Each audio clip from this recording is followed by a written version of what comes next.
Hello दोस्तों, मैं अमृत सोनी। स्वागत है आपका हरदा डिग्री कॉलेज के ऑफिशियल यूट्यूब चैनल में। तो आज की वीडियो की शुरुआत से पहले देखते हैं सुविचार। यदि आपको किसी एक व्यक्ति से शिकायत है तो उससे बात कीजिए, और यदि एक से अधिक व्यक्तियों से शिकायत है तो यहाँ पर आपको खुद से बात करने की जरूरत है। क्योंकि कई सारे लोग अगर कहते हैं तो हो सकता है वो सही ना हो, पर फिर भी एक आत्मविश्लेषण का समय तो जरूर होता है। और वैसे भी आज के इस चकाचौंध भरे और व्यस्ततम समय में हम खुद से बातें करना भूल जाते हैं। तो खुद से बात समय समय पर किया कीजिए और इंग्लिश की वीडियो देखा कीजिए। चलते हैं आगे। आर्टिकल सीरीज की हम बात कर रहे थे। इस आर्टिकल सीरीज में हमने द का यूज देखा हुआ है। द के नियम, हम काफी सारे नियम पढ़े और काफी नियम को डिटेल्स में पढ़ रहे हैं, क्योंकि मैंने पहले ही कहा था कि अन्य लोगों से इस वीडियो में या इन सीरीज में वीडियोस की आपको कुछ नई चीजें सीखने मिलेंगी। तो हमने एक नियम देखा था यहाँ पर कि ग्रहों और दिशाओं के नाम के पूर्व, है ना, ग्रहों और दिशाओं के नाम के पूर्व, यानी कि before the names of planets and direction. जैसे कि यहाँ पर हमने देखा था द अर्थ भी सही था और यहाँ पर द मार्स बोलना भी सही था। इसी प्रकार अगर डायरेक्शंस की बात करें तो जैसे कि मैंने कहा the sun sets in the west, कि सूर्य जो है पश्चिम में अस्त होता है। यहाँ पर सूर्य एक तारा है, यूनिक चीज, इसलिए आगे द लग रहा है। अब जो हमारा ये ग्रह और दिशा वाला नियम था, ये काफी लोगों को क्लियर है, बट कुछ लोगों ने पर्सनल मैसेज करके मेरे को डिमांड की कि सर जो डायरेक्शन वाला रूल एक बार फिर से बता दीजिए। तो देख लेते हैं। नॉर्मली जब हम डायरेक्शन की बात करते हैं, नॉर्मल तरीके से जब भी डायरेक्शन की बात करेंगे तो हम द का प्रयोग करेंगे। जैसे कि मैंने कहा the windows open in the west, north कुछ भी बोल सकते हैं, एक एग्जांपल है, ठीक है ना। या ऐसे भी बोल सकता हूं मैं the sun rises in the east, ठीक है। तो नॉर्मल रूप से हम डायरेक्शन की बात करेंगे तो उसके आगे हम द का प्रयोग करेंगे। पर जब किसी स्थान का नाम दिशा से शुरू हो, है ना, when a name of a place starts with the name of direction, like if I say the West Bengal, यहां पर वेस्ट बंगाल मैंने बोला तो बंगाल का नाम वेस्ट से शुरू हो रहा है। या जब मैंने ऐसा बोल दिया कि द ईस्ट पंजाब,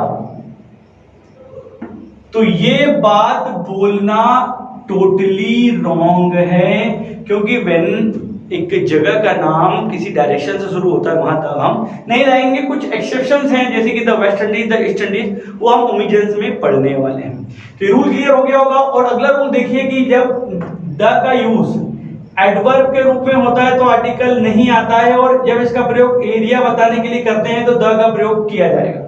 कैसे? जैसे कि मैंने कहा go to north but she lives in the south, कि आप नॉर्थ में चले जाइए बट वो तो साउथ में ही रहती है। तो ये नॉर्थ एक एडवर्ब का काम कर रहा था, गो के बारे में बता रहा था, और ये साउथ जो एक एरिया मतलब उस जगह को बता रहा है कि किस जगह रहती है, वो है साउथ में, ठीक है। तो याद रखिएगा जब हम डायरेक्शन की बात करेंगे, एरिया के लिए बात करेंगे, तो यहाँ पर आर्टिकल होना चाहिए द, और एडवर्ब के रूप में आर्टिकल नहीं होगा। पर जब भी किसी स्थान, विशेष स्थान को पर्टिकुलराइज करने की बात की है, जैसे कि मैंने कहा the north of America, America का नॉर्थ, तो ये बात सही मानी जाएगी। इसी प्रकार से नेशनलिटी, यानी कि राष्ट्रीयता दिखाने के लिए भी इसका प्रयोग करते हैं। जैसे कि मैंने कहा द फ्रेंच। अब यहां द फ्रेंच का मतलब क्या, वो जितने फ्रेंच लोग हैं सारे। जैसे कि मैंने कहा यहां पर आपका द ब्रिटिश, ये बड़े ध्यान से समझिएगा, द ब्रिटिश मतलब जितने अंग्रेज हैं सारे। द इंग्लिश अगर बोलूंगा तो जितने अंग्रेज हैं सारे शुरू हो जाएंगे। मतलब एक बात याद रखिए कि जब भी किसी इस प्रकार से हम यूज करते हैं तो ये नेशनलिटी यानी कि राष्ट्रीयता को दिखाता है, ठीक है ना। अब यहां पर एक सेंटेंस को देखिए, एक सेंटेंस बड़ा मजेदार था, देखिए। जैसे कि मैंने कहा I can speak the French. आप नॉर्मल आदमी क्या बोलेगा, ये सेंटेंस सही है कि भाई फ्रेंच एक लैंग्वेज, उसके आगे द लगाते। भाई किसी भी लैंग्वेज के आगे द नहीं लगाएंगे, क्योंकि अगर ऐसा करेंगे तो वो नेशनलिटी को डिनोट करने लग जाएगी। जैसे कि मैंने कहा चाइनीज, तो ये एक लैंग्वेज की बात है, पर अगर द चाइनीज बोलूं तो मतलब क्या हो जाएगा, द पीपल ऑफ चाइना, है ना। तो ये ध्यान में रखना पड़ेगा। यहाँ पर द फ्रेंच की बात नहीं, मैं बोलने की बात कर रहा हूँ तो लैंग्वेज की बात हो रही थी, यहाँ पर द का प्रयोग नहीं होगा।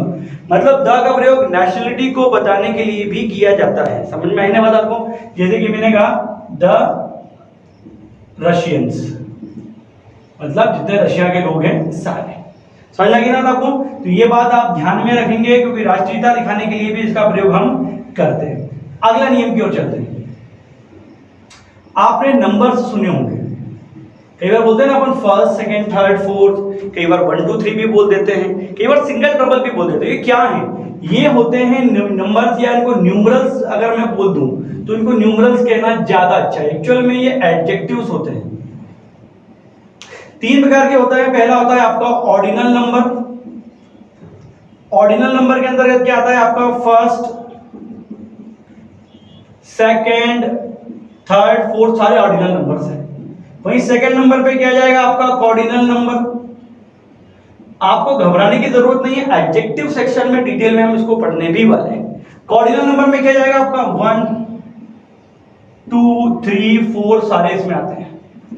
वहीं थर्ड नंबर पे क्या जाएगा आपका? Multiplicative number. इससे जुड़ा हुआ एक रूल भी है, वो आपको एडजेक्टिव में बताऊंगा। इसमें क्या जाएगा आपका? सिंगल, डबल, ट्रिपल सारे इसी के अंतर्गत आते हैं। अब रूल कहता है कि ऑर्डिनल नंबर के पहले हमेशा द का प्रयोग करेंगे। जैसे कि सुना होगा आप लोगों ने, the first, the second, the third, the fourth, इस प्रकार से। तो ऑर्डिनल नंबर्स के पहले आपको जो है आर्टिकल का प्रयोग करना है। ये बात आपको ध्यान में रखनी पड़ेगी। एक बात और याद रखें कि जब भी लास्ट या नेक्स्ट के बाद, जैसे कि कोई डे का नाम आ जाए, किसी मंथ का नाम आ जाए, किसी ईयर का नाम आ जाए, तो वहां पर हम आर्टिकल का प्रयोग नहीं करेंगे। जैसे कि मैंने कहा I made her in the last month. पढ़ने में बड़ा सही लगेगा, I made her in the last month. चलो अब इसको अपन एक स्पॉटिंग एरर वाले फॉर्म में लिख लेते हैं। 4 एरर दिए, मतलब ये क्वेश्चन एसएससी का है, ए बी सी और ये डी। अब देखिए क्या लिखा है यहाँ पर आपका? लास्ट के बाद लिखा हुआ है मंथ का नाम, यानी कि मंथ लिखा हुआ है, तो यहाँ पर द का प्रयोग नहीं होगा। तो वो वैसे भी इनके पहले प्रेपोजिशन का प्रयोग भी नहीं होता, ये हम प्रेपोजिशन सेक्शन में देखेंगे।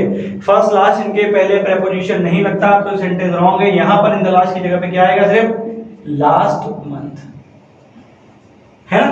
अब अगर मैं ऐसा बोल दूं, एक और क्वेश्चन सेंटेंस अगर मैं बोलूं कि शी विल कम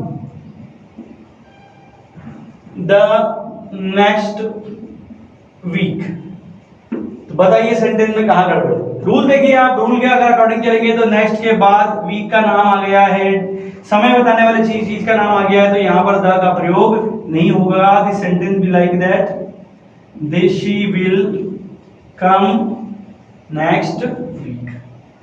तो आई होप ये रूल आपको बहुत अच्छे से समझ में आ गया होगा कि भाई इस प्रकार से जब भी लास्ट या नेक्स्ट के बाद कोई डे, मंथ या वीक आए तो उसके पहले आर्टिकल का प्रयोग हमको नहीं करना है।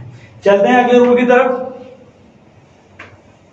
देखिए अगले रूल की तरफ चलते हैं। रूल में देखिएगा, अगला रूल कहता है कि फिजिकल पोजीशन, जब भी ये फिजिकल पोजीशन बताने वाले शब्द आए, फिजिकल पोजीशन यानी कि स्थिति, भौतिक स्थिति, फिजिकल पोजीशन बताने वाले शब्द इसको हम बोल सकते हैं भौतिक स्थिति,